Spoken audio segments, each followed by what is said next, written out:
మా deputy CM Pawan Kalyan గారిని కాకాని గోవర్ధన్ రెడ్డి గారు విమర్శించడం హాస్యాస్పదం. కాకాని గోవర్ధన్ రెడ్డి గారు అవినీతిలో డిగ్రీ పట్టా పుచ్చుకున్నారు. అలాంటి వ్యక్తి నీతి నిజాయితీకి మారుపేరైనటువంటి పవన్ కళ్యాణ్ని విమర్శించే స్థాయి అర్హత లేదు.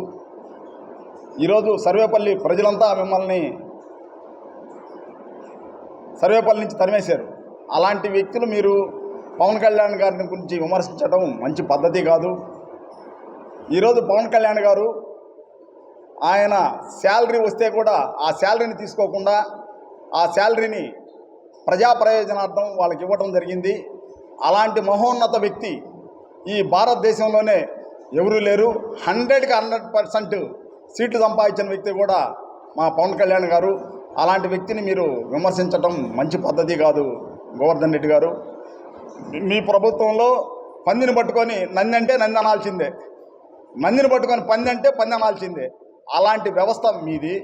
మా పవన్ కళ్యాణ్ గారు, మా డిప్యూటీ సీఎం గారు ఎలాంటి పరిస్థితిలో కూడా ఇలాంటి పరిస్థితిని ఒప్పుకునే పరిస్థితే లేదు. నీతి నిజాయితీకి మారిపోయారు. మా కార్యకర్తలకు కానీ, మాకు కానీ, మా కూటమికి కానీ ప్రతి ఒక్కరికి కూడా నిజాయితీగా ఉండమని చెప్తున్నారు. అలాంటి వ్యక్తి రాష్ట్రానికి దొరకడం మహా అదృష్టంగా భావించాలి. ఇలాంటి వ్యక్తి కాకాని గోవర్ధన్ రెడ్డి గారు మా పవన్ కళ్యాణ్ గారిని ఇంకొకసారి విమర్శిస్తే ఖబర్దార్, మీరు మా జన సైనికులకి మీరు ఇబ్బంది పడాల్సి వస్తుంది. మా జన సైనికులు మిమ్మల్ని ముట్టడిస్తారు. ముందుగా చెప్తున్నాము, ఇలాంటి పద్ధతులు కానీ మార్చుకోకపోతే పద్ధతి కాదని కాకాని గోవర్ధన్ రెడ్డికి చెప్తున్నాం.